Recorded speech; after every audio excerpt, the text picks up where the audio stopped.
गरीब सब्जी वाली माँ बेटी का जादुई तराजू। ये लीजिए बहन जी, आपके 1 किलो आलू और ये आधी किलो गोभी। ये लीजिए पैसे। माँ, बहुत ज्यादा गर्मी हो रही है, देखो मेरे हाथ पर लाल लाल दाने भी आ गए हैं। देखो गर्मी बहुत ज्यादा है ना, इसी वजह से ये दाने आए हैं। थोड़ी देर में घर जाएंगे तो मैं तुम्हें पाउडर लगा दूंगी, फिर देखना सुबह तक दाने कैसे ठीक हो जाएंगे। माँ, यहाँ जितने भी सब्जी वाले हैं उन सबके ये टेबल वाला पंखा है, हम भी एक टेबल वाला पंखा ले लेते हैं, फिर हमें भी गर्मी नहीं लगेगी। मैं भी यही सोच रही थी, टेबल फैन के लिए थोड़े थोड़े पैसे जमा कर रही हूँ, बस कुछ दिन और फिर हम भी टेबल फैन ले लेंगे। इतना कहकर वैष्णवी आई कस्टमर को सब्जी बेचने लगती है कि तभी अचानक उसका तराजू टूट जाता है। हे भगवान, ये क्या हो गया? ये तराजू कैसे टूट गया?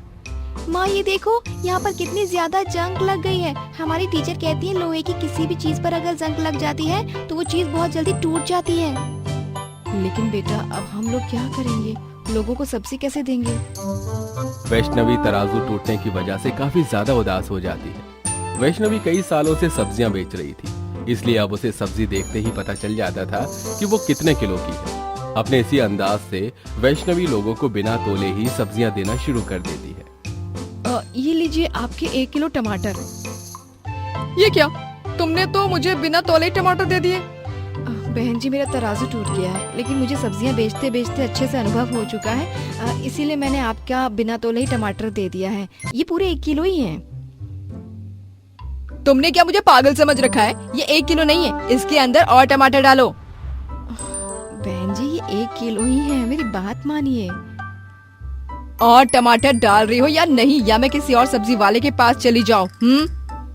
कस्टमर को इतना गुस्सा होकर दूसरी सब्जी वालों के पास जाता देख वैष्णवी और टमाटर डाल देती है, जिसके चलते उस कस्टमर को कम पैसों में ज्यादा टमाटर मिल जाते हैं, जिससे उस कस्टमर का तो फायदा होता है, लेकिन बेचारी वैष्णवी का इससे बहुत नुकसान होता है। वैष्णवी सारी सब्जियां बेचती है और अपना टूटा हुआ तराजू लेकर अपने बेटी के साथ घर आ जाती है और चूल्हे पर खाना बनाने लगती है।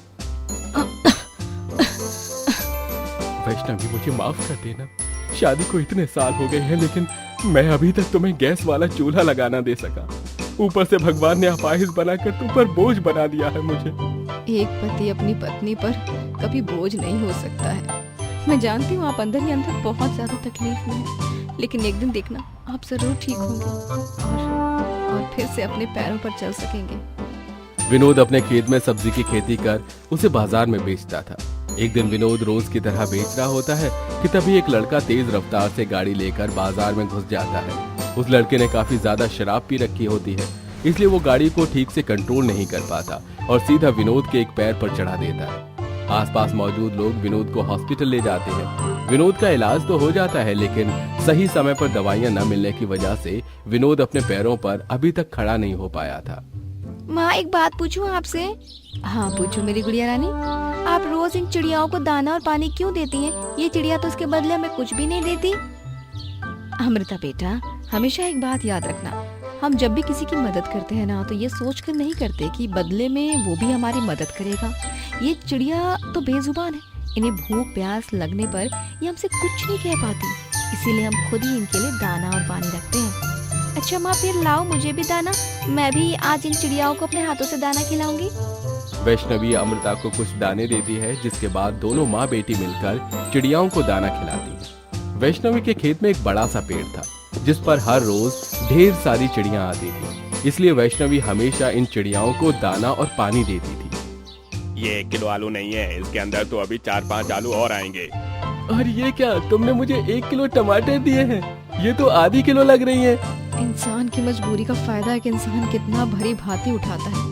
ये लोग जानबूझकर मुझसे ज्यादा सब्जियां दिलवाते हैं, इससे इनका तो फायदा, लेकिन मेरा कितना नुकसान होता है। वक्त गुजरने के साथ साथ वैष्णवी की सब्जियां तो खत्म हो रही थी, लेकिन पैसे वैष्णवी के पास बिल्कुल ना के बराबर थे, जिसका असर अब उसके घर परिवार पर होने लगा था। ये क्या माँ, कल भी आपने खिचड़ी बनाई थी और आज भी खिचड़ी बना दी, सड़ी सी। बेटा, घर में थोड़े से चावल थे तो मैंने हमारे लिए खिचड़ी और पापा के लिए दलिया बना दिया। थोड़ा सा आटा रखा हुआ था तो उसकी मैंने रोटियां डाल दी। चिड़ियाओं के आने का भी वक्त हो गया है, इसीलिए मैंने उनके लिए रोटी बना दी। घर में हम लोग एक एक रोटी के लिए तरस रहे हैं और आप अभी भी चिड़िया को खाना खिलाने में लगी हुई हैं। नहीं अमृता बेटा, ऐसा नहीं बोलते। मैंने उस दिन आपको समझाया था ना, आपको बैठकर यहाँ खिचड़ी खाओ, मैं जब तक चिड़िया का रोटी खिलाकर आती हूँ। वैष्णवी खेत में जाती है और रोटी के छोटे छोटे टुकड़े करके चिड़ियाओं को खिलाने लगती है। वैष्णवी दिन में हर काम भूल सकती थी, लेकिन चिड़ियाओं को पानी और दाना देना कभी नहीं भूलती थी। ऐसे ही एक महीना गुजर जाता है और अब वैष्णवी के घर की हालत हद से ज्यादा बदतर हो जाती है। आज मेरी तरफ से तुम लोगों के लिए ये आखिरी दाना है। न जाने कब फिर मैं तुम लोगों को दाना खिला पाऊंगी। मेरा परिवार बहुत ज्यादा मुश्किलों में है, क्या करूं कुछ समझ नहीं आ रहा। ये कहते हुए वैष्णवी फूट फूट कर उन चिड़ियाओं के सामने रोने लगती है कि तभी वैष्णवी रो मत, तुम हमें रोते हुए अच्छी नहीं लगती। हे भगवान, ये क्या?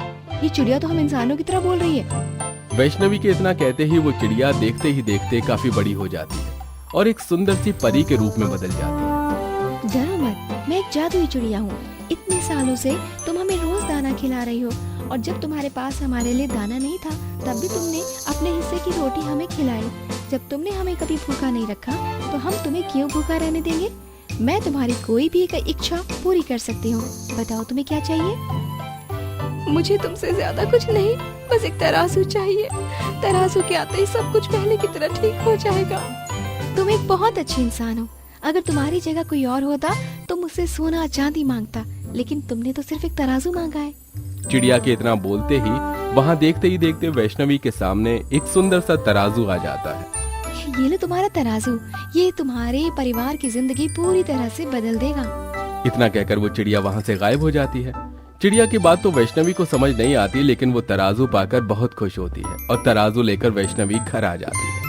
तराजू तो मिल गया, अब देखती हूँ क्या ये सही से तोल रहा है या नहीं। वैष्णवी तराजू को चेक करने के लिए जैसे ही 4 आलू उस पर रखती है तो अचानक वो 4 आलू 8 आलू में बदल जाते हैं, जिसे देखकर आइला, जादू! लेकिन ये हुआ कैसे? वैष्णवी उन आलू को निकालकर जैसे ही उस तराजू पर टमाटर रखती है वो टमाटर भी डबल हो जाते हैं, जिसे देख वैष्णवी उस तराजू पर जैसे ही कोई भी सब्जी रखती तो वो डबल हो जाती। ऐसे देख वैष्णवी बहुत ज्यादा खुश होती है। इसका मतलब ये कोई मामूली नहीं बल्कि एक जादुई तराजू है। ए जादुई चिड़िया, तेरा बहुत बहुत शुक्रिया। आज मेरे एक अच्छे कर्म मेरे और मेरे परिवार के इतने काम आया है। वैष्णवी उस तराजू को बाजार में ले जाती है और उसी से ही सारे कस्टमर को सब्जियां तोल कर देती है। वैष्णवी उस जादुई तराजू पर जो भी सब्जियां रखती वो डबल हो जाती, जिससे वैष्णवी कम सब्जियां बेचकर ही काफी ज्यादा पैसे कमा लेती है और उन पैसों से अपनी बेटी के लिए एक बड़ा सा कूलर लेकर आती है। मैंने तो आपसे एक छोटा सा पंखा मांगा था और आप मेरे लिए इतना बड़ा कूलर ले आई। अब इस कूलर में हम सभी को बिल्कुल भी गर्मी नहीं लगेगी और हम आराम से सोएंगे। और ये देखो, आज मैं आपकी सारी दवाएं भी लाई हूँ। अब देखना आप कैसे जल्दी से ठीक होते हैं।